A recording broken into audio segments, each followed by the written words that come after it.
Hello mga B, Gerbera Daisy naman ang ituturo ko ngayon. Kuha lang tayo ng 6 na piraso ng fuzzy wire at tupiin natin sa gitna. At tapos, pag natupiin na, tutupiin ulit ito. Tapos, kung saan dito yung walang gupit, ayun ang tutupiin natin, kabilaan. Kayo na magbilang kung nakailang salita ako natapos. Magiging ganito nga pala ang itsura niyan mga B.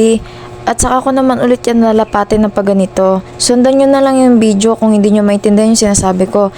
At pag iikutin ko ito isa-isa. Lahat ng hilera na to ay iikutin natin para black at pag kinabit natin ay hindi sila magkalas-kalas. Ang hirap pala mag voiceover on the spot, no? Kapag naikot na nga natin lahat yan, ay aayusin lang natin ulit yan ng pahilera.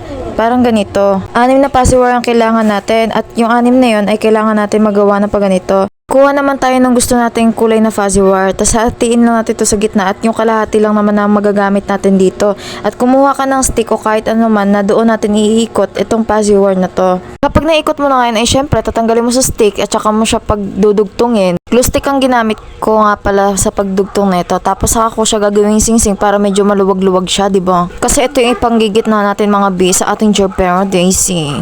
Ganda rin nga pala ang kanyang itsura. Tapos kuha naman tayo ng mga tira-tirang natin fuzzy wire para hindi naman masayang, diba? Ito rin yung ipanggigit na natin. Pinaka-center talaga to mga B. At saka ko siya binilog-bilog mga B kagaya ng pambibilog nyo sa'yo. Tapos hindi naman kayo magiging magkatuluyan. Charis.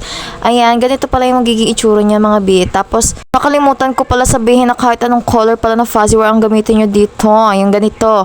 Sa akin, dahil wala akong available na color orange, so kinulayan ko siya ng makeup. Mekos-mekos nga lang ang ginawa ko dito. Bahala na si Darna. Tapos kinuha ko na yung mga fuzzy wire kanina na ginawa natin. At saka ko siya pinagdugtong-dugtong gamit yung glue stick syempre at na may glue gun. Aantayin nga lang natin matuyo yan mga B.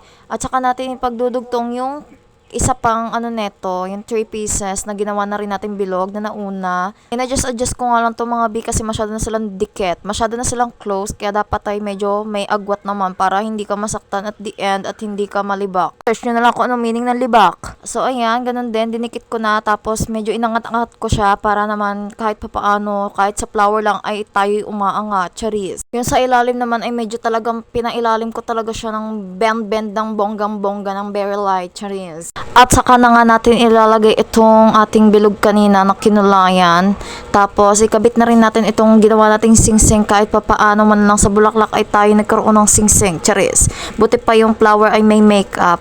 Kung anong kulay ng mo dyan, yun na lang din ang makeup mo kagaya ng sa akin. Dark violet. At ang kinulay ko ay purple, charis. Ang ginawa ko pagkukulay dito ay sa gitna lang muna, tapos sunod naman sa hanggang dulo-dulo niya, diba?